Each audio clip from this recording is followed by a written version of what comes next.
I'll wait to see your golden smile, feel of 1,000 kisses. Oh, please stay a while. I'll reach up to hold your sunlit face. That's where we were, Tivat. And now we are arriving in Herceg Novi. I'm probably mispronouncing it, but that's all right. There's a fortress.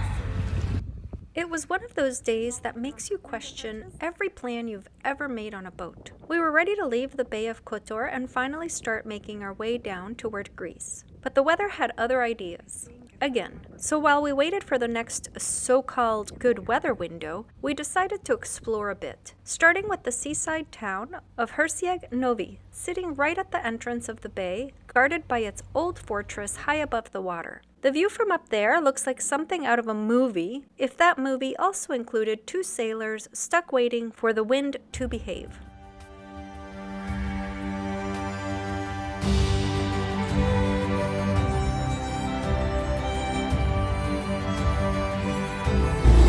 Grocery run.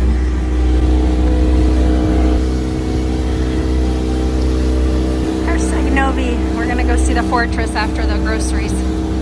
We'll come back, put the groceries away, get the dog, and do a little sightseeing.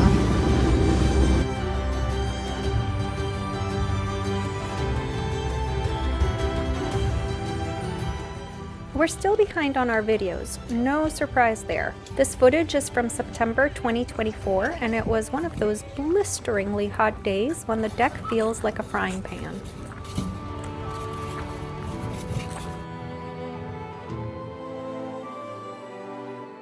We took the dinghy into town early, hoping to grab a few groceries, only to discover it was Sunday, which in Montenegro, much like Greece, apparently means everything closes except for restaurants and cafes. So we went back to the boat, picked up our dog Zoe, and headed back in just to wander around the empty streets. It turned out to be the perfect way to explore. Quiet, peaceful, and just a little surreal. $5 fee just to get cash out, plus whatever fee our bank charges.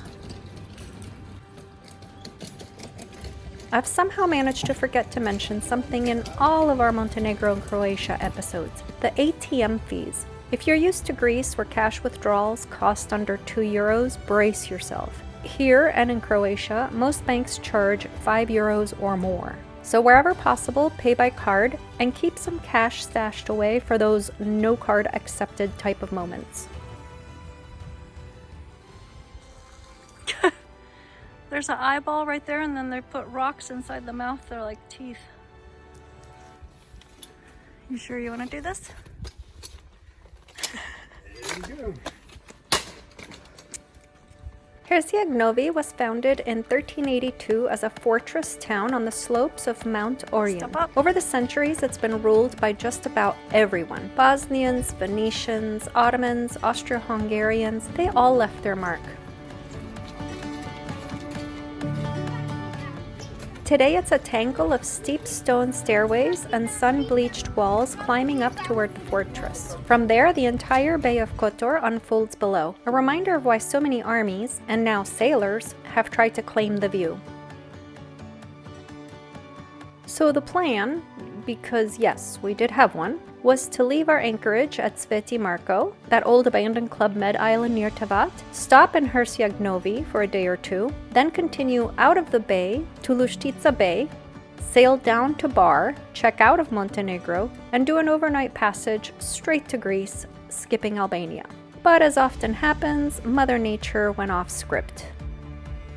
The morning we left Herceg Novi, the weather shifted completely, and now Luštica Bay was set to take a direct hit. We found a small anchorage tucked into the southeast corner of the bay that looked like it might offer some protection. When we arrived, we managed to grab a free mooring ball. Lucky break, until the owner came out with his tender to meet us. He was really friendly, offered dinner at his restaurant in exchange for using his mooring ball, but then casually mentioned that our boat might be a bit too heavy for it. Apparently it was tied to a small concrete block that might hold, depending on the wind and swell. Considering we'd already read a few cautionary reviews on Navali and No Foreign Land, that sealed the deal. We decided it wasn't worth the gamble and headed right back into the Bay of Kotor. By then, we were both exhausted and honestly, a little deflated. After chasing shelter all morning, neither of us was up for another 3 or 4 hour run back to Sveti Marko. So we gave in and booked 2 nights at Lazure Marina.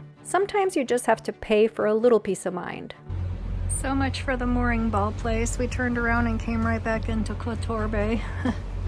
To Marina Lazure so that we can get a nice safe place because it's going to be ugly the next 2 days. We were on the other side of that mountain over there. Took us 3 hours to come back.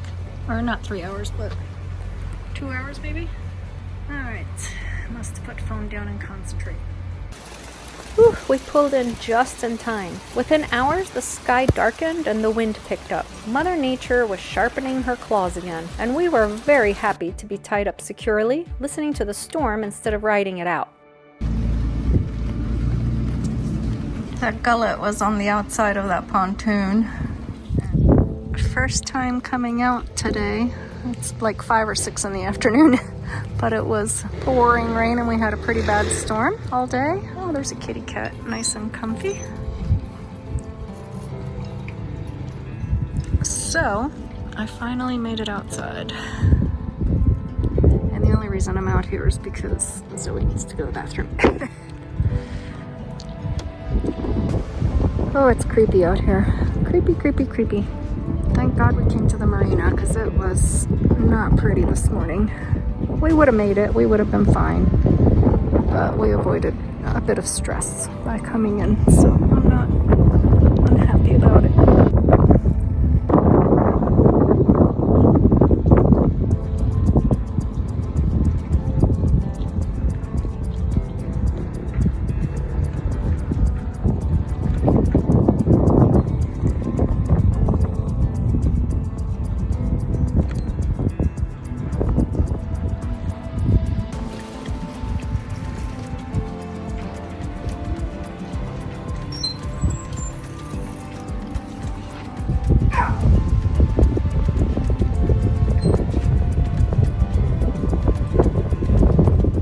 Earlier in the summer, when we'd first come into Kotor town, both Donovan and I were down for the count, sick as could be. I made one quick run to the pharmacy, we managed to get lunch with friends, but then we basically just hid on the boat. So this time, since the weather wasn't cooperating anyway, we decided to come back and really see the place. There's the Black Pearl.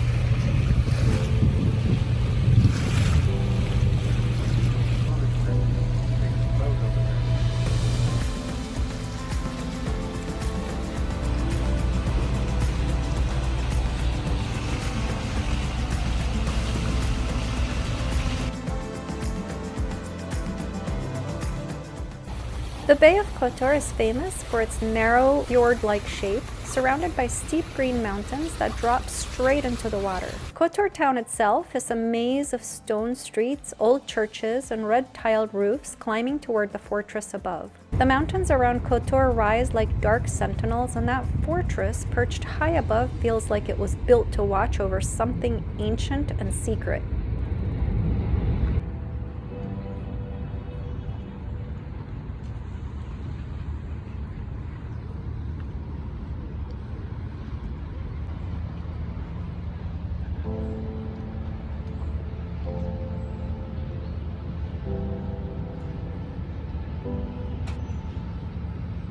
There's this quiet, moody energy here, part fairy tale and part Transylvania. If Count Dracula ever traded in his castle for a waterfront view, I'm pretty sure he'd pick this spot. Every direction you look, it's stunning. The view from the top is one of those moments where you stop talking and just stare. And tell me this Anchorage doesn't look like a movie set. It's unreal. The only downside is the water. It's this deep green, totally opaque water. So no swimming for me. I need to see what's below me if I'm going in. And here, not a chance. While we drifted in the bay surrounded by all that scenery, I started reading up on Montenegro, because why not learn a little while you're stuck waiting for weather? Did you know Montenegro only became independent in 2006? Before that, it was part of Yugoslavia, and later, Serbia and Montenegro. So it's technically a young country, barely 20 years old, but with a history stretching back over 1,000. And despite the Spanish-sounding name, there's nothing Spanish about it. Montenegro simply means Black Mountain in Italian and Venetian, a translation of the local name Crna Gora. People here speak Montenegrin, which sounds similar to Serbian, and they use the euro even though they're not officially in the Eurozone. As of November 2025, they're also not part of the EU or Schengen, which actually makes Montenegro a sailor's dream stop. If you've hit your 90 days in Schengen countries and need to reset the clock, this is the perfect place to hang out without feeling like you're missing out. You can still pay in euros, enjoy the Mediterranean feel, but skip the visa countdown stress. The Bay of Kotor itself is part of the UNESCO World Heritage Site for both its dramatic landscape and its Venetian-era towns. So when you're anchored here, you're basically floating in a history book, just one with slightly better views.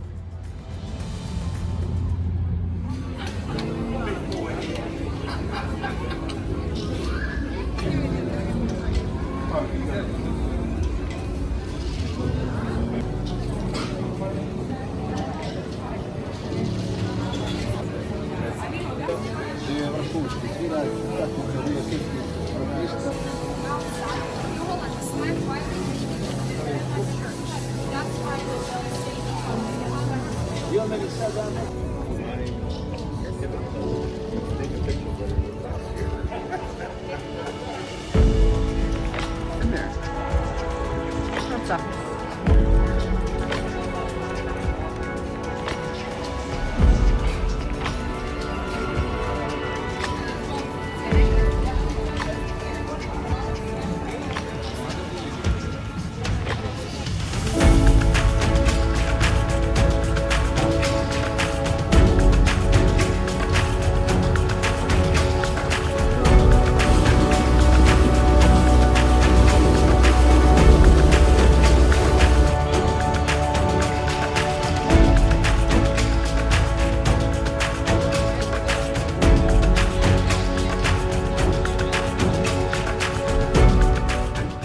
While at anchor outside Old Town Kotor, we noticed what looked like people drifting through the sky. At first I thought my eyes were playing tricks, but sure enough, it was paragliders. There's a group that launches from high up near Lovćen National Park and glides right down over the town and the bay. It's open to visitors too, if you're brave enough to run off a mountain with a parachute strapped to your back.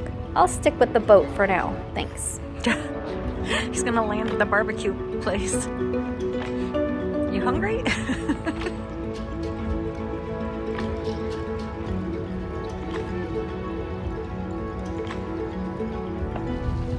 Good morning, Kotor. We are heading off into the fog. 8 o'clock in the morning, or 9? I'm not really honestly sure. Yeah, it's gotta be 9 by now. Wish it was 8. It's when I wanted to leave. But we've been looking at the weather apps like crazy, trying to figure out our way south. Every time we have something figured out, there's a new storm system coming in. It's screwing up our entire southbound trip to Greece. Uppy.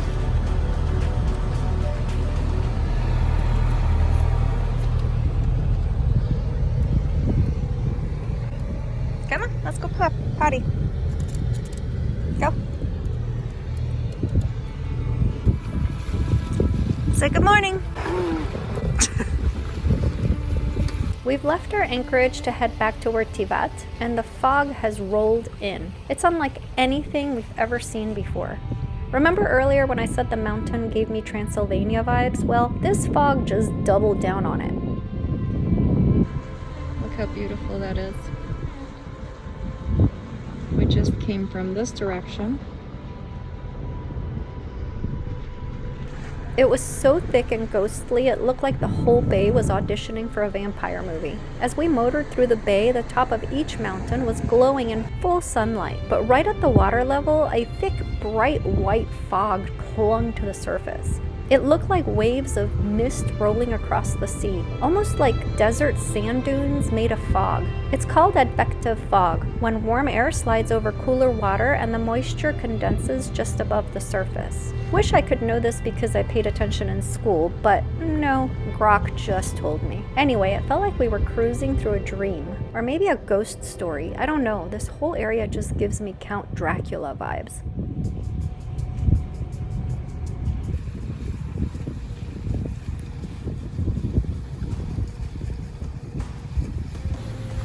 Oh, that's a lot of trash everywhere here. Just trash, trash, trash, as far as the eye can see. Oh my god. Look at all of this mess. What in the world?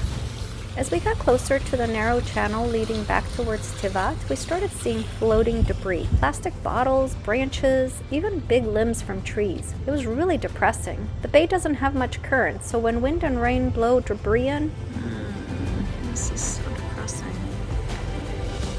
All of that stuff floating in the water is trash. It all just gets trapped here. Some locals say cruise ships stir things up, others blame the storms, probably a bit of both. Either way, it was heartbreaking to see. And big sticks. The storm is entering Kotor Bay right now. So it's north of us. This is west. That's north. Easy come and easy go. 10 on the bridle. Back in our spot in Old Club Med. The calm before the storm. And just like that, we're back at our usual spot, waiting for yet another round of bad weather to pass. We've got a long way to go before we reach Greece, and while we're not in a rush, it's getting hard not to feel stuck. We wanted to hop down the Montenegrin coast in small jumps, but with storms popping up every couple of days, that plan's just out. So now we're thinking it might be smarter to just rip the band-aid off, pick a 3-day window, sail the full 189 nautical miles straight to Corfu, and just be done with it. Not the plan we wanted, but at least we'll finally be moving. Before you go, hang around for a few more minutes. I've got some photos from our last few weeks bouncing around anchorages in the Bay of Kotor.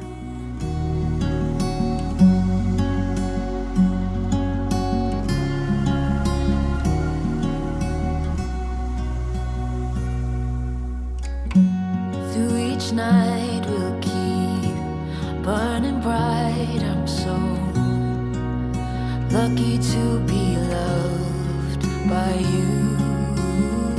And come the storms, whether short or long, well, I'll still be right where you are. I guess you could call it. And that's it for this episode. Next time we finally make our run south, 30 some odd hours straight to Corfu. If you enjoyed this video, hit the like button and the little bell so you don't miss the next one. And we'd love to know, have you ever done an overnight sail? What do you do to stay awake on your watch? Tell us in the comments. Thanks for watching. Bye guys.